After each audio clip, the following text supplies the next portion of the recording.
जय जय श्री सीताराम भक्तों, स्वागत है आपका हमारा YouTube चैनल ब्रह्मेश्वर महादेव ज्ञान दर्पण में।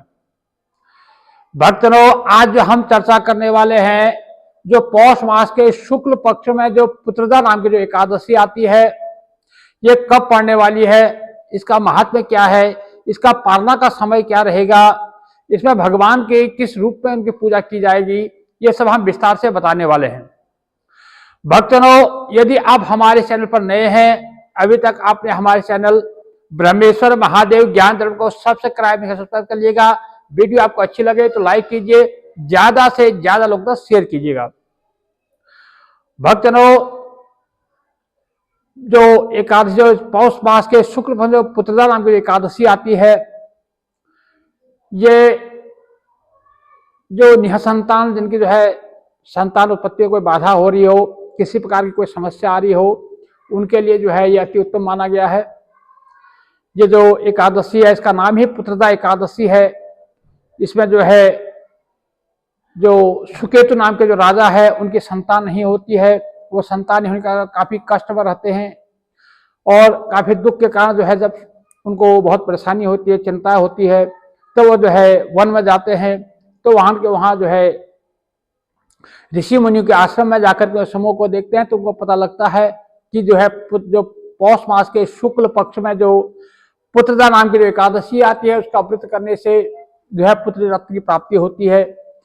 तो वो ऐसा करके जो है वहाँ ऋषि मुनियों के साथ में उस व्रत को करते हैं और व्रत को करने से उनको जो है ऋषियों का आशीर्वाद प्राप्त होता है और इस प्रकार से जो है उनके घर में पुत्र की प्राप्ति होती है। कहने का तात्पर्य यह है कि जो पुत्रदा नाम की जो एकादशी है, जो किसी को अगर कोई पुत्र उत्पत्ति में किसी प्रकार की बाधा आ रही हो, कोई समस्या आ रही हो, तो उनको जो है इसका व्रत जरूर करना चाहिए। वैसे तो जो है एकादशियां जो है सभी एक से एक बढ़कर होती हैं।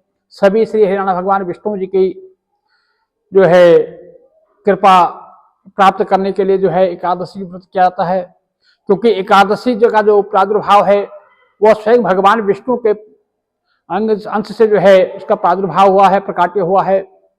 इसलिए जो है एकादशी तिथि जो है भगवान हरिनारायण विष्णु जी को जो है अति प्रिय है।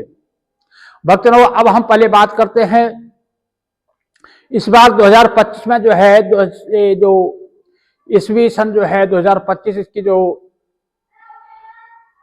अंतिम जो ये एकादशी होगी, पौष मास के शुक्ल पक्ष की एकादशी, ये कब पड़ने वाली है, इसका पहले हम विचार करते हैं।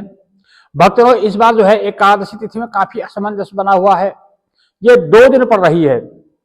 एकादशी तिथि का जो प्रारंभ है वो 30 दिसंबर मंगलवार को सवेरे 7:52 पे जो है एकादशी तिथि प्रारंभ हो रही है। सवेरे 7:52 तक जो है दशमी रहेगी, उसके पश्चात जो है एकादशी तिथि प्रारंभ हो जाएगी। भक्तों, एकादशी तिथि का जो समापन जो है वो 31 दिसंबर बुधवार को सवेरे 5:01 पे जो है एकादशी तिथि समाप्त हो रही है। तो जो 31 तारीख को जो है ब्रह्म मुहूर्त में जो है हमें एकादशी तिथि मिलने वाली है। भक्तों, इस प्रकार से जो है अब जो एकादशी का जो व्रत है, वैसे हमारे शास्त्रों के अनुसार द्वादशी युक्त ही इसका व्रत किया जाता है। बाकी ऐसा है कि जो गृहस्थजन है उनके लिए जो है 30 तारीख मंगलवार के जो है व्रत भी कर सकते हैं, और बाकी जिनके जो अपने जो आश्रमों से जुड़े हुए हैं, जिन गुरु महाराज से आप जुड़े हुए हैं, अपनी गुरु की आज्ञा से अपने आश्रम के अनुसार जो है आश्रम से जिस दिन एकादशी तिथि मनाई जाती है उसी हिसाब से जो है आपको एकादशी तिथि का व्रत करना चाहिए। क्योंकि जो 30 तारीख को भी एकादशी तिथि रहेगी, जो गृहस्थजन है वो 30 तारीख को करेंगे और जो वैष्णवजन है वो 31 तारीख बुधवार को जो है एकादशी तिथि का व्रत करेंगे। भक्तों, जैसे हमारे हिसाब से जो द्वादशी युक्त जो व्रत होता है वो सबसे उत्तम होता है, और द्वादशी युक्त जो एकादशी है वो 31 दिसंबर बुधवार को ही सर्वश्रेष्ठ करना श्रेष्ठ रहेगा। बाकी आप अपने लोग जो है अपने गुरुजनों से मिल करके अपने गुरु आज्ञा के अनुसार ही इसका व्रत करना चाहिए, या जिस आश्रम से आप जुड़े हुए हैं या किसी संस्थान से आप जुड़े हुए हैं उसके हिसाब से जहां उस दिन व्रत को मनाया जाता हो तो उसी दिन इस व्रत को करना चाहिए। भक्तजनों, इसका जो पारना का जो समय है, क्योंकि अब पारना का समय भी काफी विडंबना रहेगी। जो लोग 30 तारीख मंगलवार को जो व्रत करेंगे, वो जो है 31 तारीख बुधवार को जो है, क्योंकि सुबह 5:01 पे जो है द्वादशी प्रारंभ होगी। द्वादशी प्रारंभ होने के बाद उसमें 5 साढ़े 5 घंटे तक जो है हरिवासर रहता है। हरिवासर में कभी पारना नहीं किया जाता है, तो इसलिए कोई पारना का जो समय रहेगा वो 31 दिसंबर बुधवार को दोपहर में 1:26 से लेकर के 3:33 के बीच में जो है इसका पारना होगा। और जो लोग 31 दिसंबर बुधवार को जो है एकादशी का व्रत करेंगे, उनको जो पारना जो है 1 जनवरी 2026 को एक जो है सुबह 7:14 से लेकर के 9:18 के बीच में जो इसका पारना करेंगे। भक्तों, जैसे कि मैंने फिर एक बार बता दूं कि मेरे हिसाब से जो है द्वादशी युक्त ही व्रत करना उत्तम रहता है। तो द्वादशी युक्त जो एकादशी है वो जो है 31 दिसंबर बुधवार को रहेगी। बाकी आप 30 तारीख को भी मनाएंगे तो उसमें किसी प्रकार का कोई दोष नहीं है। वैसे ग्रस्तजन जो है, हमारे शास्त्रों ने जो है ग्रस्तजनों को जो है 30 तारीख को और जो है स्मार्तजनों को 31 तारीख को मनाने की जो है आज्ञा दी हुई है। बाकी जिस संस्थान से आप जुड़े हुए हैं, जिन गुरुजनों से आप जुड़े हुए हैं, उनकी आज्ञा अनुसार ही आपको व्रत को करना चाहिए। भक्तों, अब इसके जो नियम है, एकादशी की जो पूजा का विधान है, एकादशी के दिन सूर्य ब्रह्ममुहूर्त के जो नियम होते हैं 10वीं के दिन से चालू हो जाते हैं। तो 10वीं के दिन जो है हमें सुबह ब्रह्ममुहूर्त में उठ करके स्नान से निवृत्त होकर के उस दिन जो है पवित्रता शुचिता का विशेष ध्यान रखना होता है, ब्रह्मचर्य का पालन करना होता है। शाम को जो है सूर्य अस्त होने के पहले जो है भोजन कर लेना होता है। यदि संभव हो तो धरती पर शयन करना होता है, क्योंकि ये जो उसका विशेष जो एकादशी का जो महत्व है वो एक दिन का व्रत न रह करके वैसे 3 दिन का इसका विशेष महत्व होता है, क्योंकि 10वीं से इसके नियम लागू होते हैं, एकादशी का व्रत रहता है और द्वादशी में पारना तक जो है इसका महत्व रहता है। भक्तों, इस पर 10वीं का नियम करने के बाद एकादशी के सूर्य ब्रह्ममुहूर्त में उठना चाहिए। ब्रह्ममुहूर्त में उठ करके स्नान आदि से निवृत्त होकर के सबसे पहले भगवान सूर्यदेव को अर्घ्य दें, सूर्यदेव को नमस्कार करें, धरती को नमस्कार करें, अपने घर में जो बड़े बुजुर्ग हैं उन सबको नमस्कार करना चाहिए।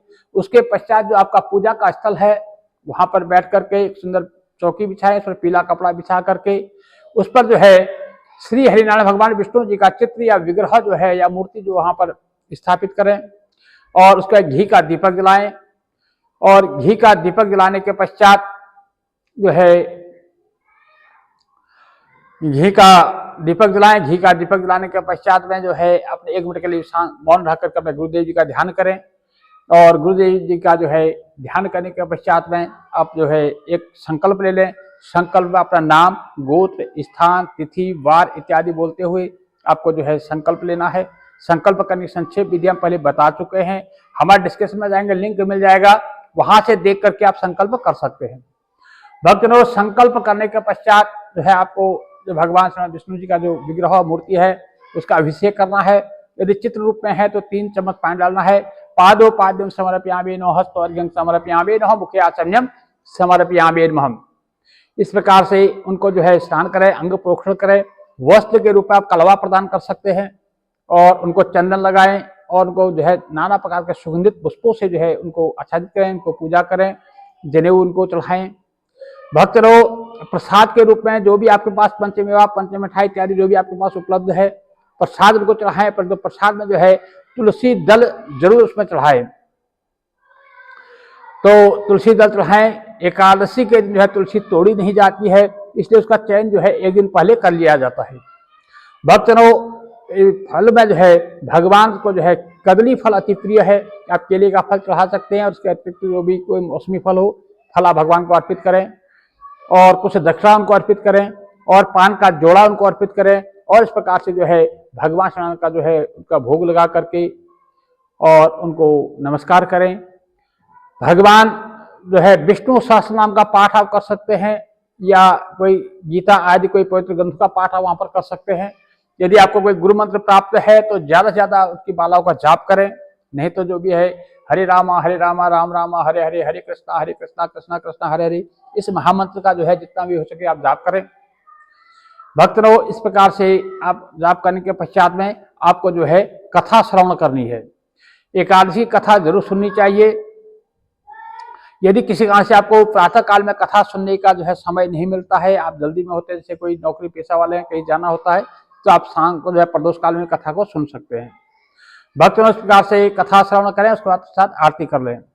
आरती करने के पश्चात जो है आपके घर में जो तुलसी का क्यारा है वहां पर एक घी का दीपक जलाएं और घी का दीपक ला करके वहां पर तुलसी महारानी का जो है परिक्रमा करें, उनको नमस्कार करें। उसके पश्चात जो आपके घर के आसपास में कोई शिव मंदिर हो वहां पर जाकर के एक लोटा जल जरूर चढ़ाएं।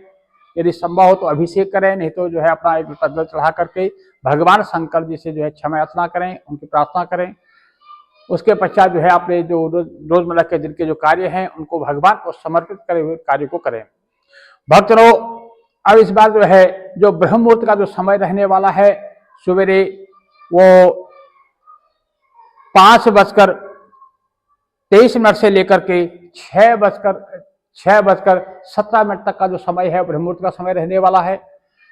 भक्तों, सूर्योदय का जो समय है जो 30 तारीख को सुबह सूर्योदय का समय जो है सवेरे 7:18 पे जो है सूर्य भगवान उदय होंगे और शाम को 5:30 पे यानी 5:30 बजे जो है भगवान सूर्योदय जो है अस्त होंगे।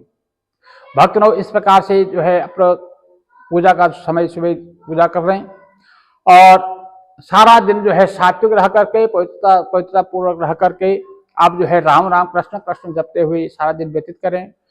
किसी प्रकार का कोई झूठ ना बोलें, कोई फरेब ना करें, कोई चोरी ना करें, किसी प्रकार की निंदा ना करें, चुगली ना करें और सारा दिन जो है राम राम कृष्ण कृष्ण जपते हुए बिताएं।